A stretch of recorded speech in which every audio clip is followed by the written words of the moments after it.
Four evolutionary process model. Previous lecture में हमने prototyping model के बारे में पढ़ा था। आज हम स्पिरल मॉडल के बारे में पढ़ेंगे। तो आइए इस डायग्राम के थ्रू हम समझते हैं कि स्पिरल प्रोसेस मॉडल किस तरह से काम करता है। तो स्पिरल प्रोसेस मॉडल में भी वही 5 जेनेरिक फ्रेमवर्क एक्टिविटीज़ है। ठीक है, पहली एक्टिविटी कम्युनिकेशन से स्टार्ट होती है, जो डेवलपर और कस्टमर के बीच में कम्युनिकेशन होता है। ठीक है, कि क्या है आपके सॉफ्टवेयर के ऑब्जेक्टिव्स, कितने अमाउंट में बनना, कितने टाइम में आपको चाहिए, कौन कौन से जो है इन्वेस्टर्स है, कितने इन्वेस्टर्स हैं उसमें। ठीक है, तो कस्टमर्स के रिक्वायरमेंट के मुताबिक फिर टीम जो है उस पर प्लानिंग करते हैं। ठीक है, रिस्क को एनालाइज करते हैं कि इस सॉफ्टवेयर में रिस्क फैक्टर कितना है, क्या ये इतने जो अमाउंट में और इतने टाइम में ये फीसिबल है भी या नहीं, कस्टमर के रिक्वायरमेंट्स जो है वो क्लियर है भी या नहीं, और उस कस्टमर के रिक्वायरमेंट्स के मुताबिक किस मॉडल को अडॉप्ट किया जाए। ठीक है, प्लानिंग के बाद क्या होता है, मॉडल तैयार किया जाता है, एक प्रोटोटाइप जो है तैयार किया जाता है। उसी प्रोटोटाइप को लेकर फिर उस पर कंस्ट्रक्शन करते हैं, कोडिंग करते हैं।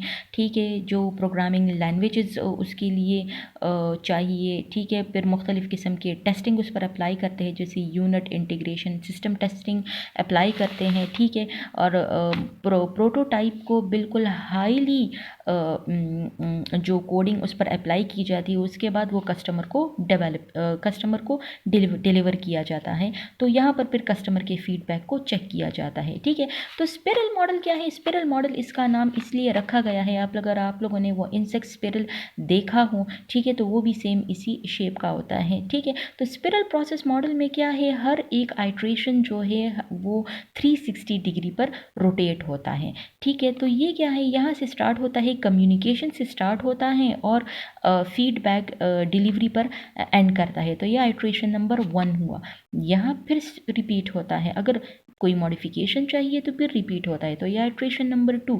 अगर यहाँ पर दोबारा डिलीवर किया गया तो फिर ये आइट्रेशन रिपीट होगा, तो दिस इज आइट्रेशन नंबर 3। फिर चाहिए तो दिस इज आइट्रेशन नंबर 4। तो इस तरह ये लूप्स जो हैं ये एग्जीक्यूट करते जाएंगे, ये रिपीट होते जाएंगे जब तक कि कस्टमर और जो प्रोजेक्ट का मैनेजर है वो सेटिस्फाई ना हो जाए। ठीक है, तो स्पिरल प्रोसेस मॉडल बाकी मॉडल से डिफरेंट फिर किस तरह है?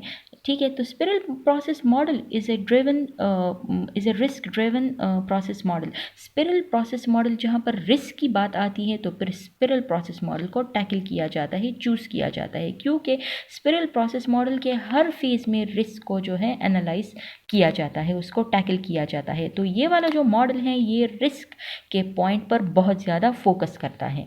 स्पिरल मॉडल जो है uses prototyping model as a risk reduction mechanism and to apply prototype approach on every stage in the evolution of a product। क्या होता है कि स्पिरल प्रोसेस मॉडल में जो है कि रिस्क को कम करने के लिए वो कोड से पहले एक प्रोटोटाइप बनाते हैं और उसी प्रोटोटाइप को फिर जो है उसको डायनामिक बनाते हैं, उस पर कोडिंग अप्लाई करते हैं और उस पर टेस्टिंग करते हैं और फिर कस्टमर को डिलीवर करते हैं। तो जैसा ही एक एक आइट्रेशन रिपीट होता जाएगा, हर एक आइट्रेशन में जो है नया नया प्रोटोटाइप तैयार किया जाएगा। ठीक है, अब प्रोटोटाइपिंग मॉडल में क्या था, उसमें पूरे के पूरे सॉफ्टवेयर के लिए एक प्रोटोटाइप तैयार किया जाता था और उसी में फिर आगे मॉडिफिकेशंस अप्लाई करते थे। लेकिन यहाँ पर क्या है, लेट सपोज 10 फंक्शंस हैं, 10 फीचर्स हैं एक सॉफ्टवेयर में। ठीक है, तो पहले जो है 2 फीचर्स को तैयार किया गया है और उसके लिए एक प्रोटोटाइप बनाया गया है, कस्टमर को डिलीवर किया गया है। ठीक है, फिर जो है फिर और 2 फीचर्स तैयार किए गए हैं, उसके लिए फिर से एक प्रोटोटाइप बनाया गया है, उस पर कोड जनरेट किया है और फिर कस्टमर को डिप्लॉय किया गया है। ठीक है, लेकिन कस्टमर के हवाले नहीं किया, सिर्फ उसको दिखाया गया है, डिप्लॉय किया गया है कि अगर कोई चेंजेस चाहिए या नहीं चाहिए। ठीक है, जब पूरा का पूरा सॉफ्टवेयर बन जाए तो एंड में फिर वो कस्टमर को डिलीवर करते हैं। तो प्रोटोटाइप मॉडल में क्या था, पहले वो जो था प्रोटोटाइप जो बनता था तो वो कस्टमर को दिखाया जाता था, फिर कोडिंग अप्लाई की जाती थी। यहाँ पर क्या होता है कि प्रोटोटाइप तैयार किया जाता है, टीम अपने लिए तैयार करते हैं और उसी प्रोटोटाइप को लेकर फिर उस पर कंस्ट्रक्शन की जाती है, यानी कोड और टेस्टिंग की जाती है। Spiral model uses systematic approach of iterative waterfall model, combination of incremental model, waterfall model, iterative model and prototyping model. अब हमने जो जितने सारे प्रीवियस लेक्चर्स में जो मॉडल मैंने डिस्कस किए थे, स्पिरल मॉडल उसका एक कॉम्बिनेशन है। किस तरह है? जिस तरह एक आइट्रेशन रिपीट होता है, ठीक है, तो ये एक इंक्रीमेंट हुआ, फिर ये दूसरा इंक्रीमेंट, तो इस तरह इंक्रीमेंट्स में जो है वो प्रोडक्ट को रिलीज़ करते हैं। आइट्रेटिव वाटरफॉल मॉडल भी है, क्योंकि आइट्रेटिव वाटरफॉल में जो स्टेप बाय स्टेप प्रोसीजर इस्तेमाल किया जाता था, जो सिस्टमेटिक अप्रोच यूज़ किया जाता था, वही सेम स्पिरल प्रोसेस मॉडल में यूज़ किया जाता है। बट क्लासिकल वाटरफॉल इस्तेमाल करते हैं, लेकिन आइट्रेटिव क्लासिकल वाटरफॉल मॉडल जो है वो इस्तेमाल करते हैं इसमें, ठीक है।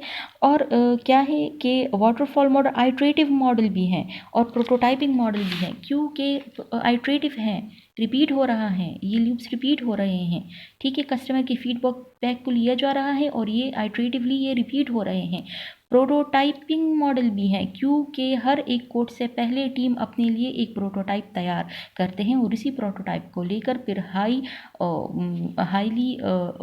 हाई स्केल पर कोडिंग अप्लाई करते हैं और उसी प्रोटोटाइप को लेकर फिर उस पर टेस्टिंग भी करते हैं और फिर कस्टमर को डिलीवर किया जाता है।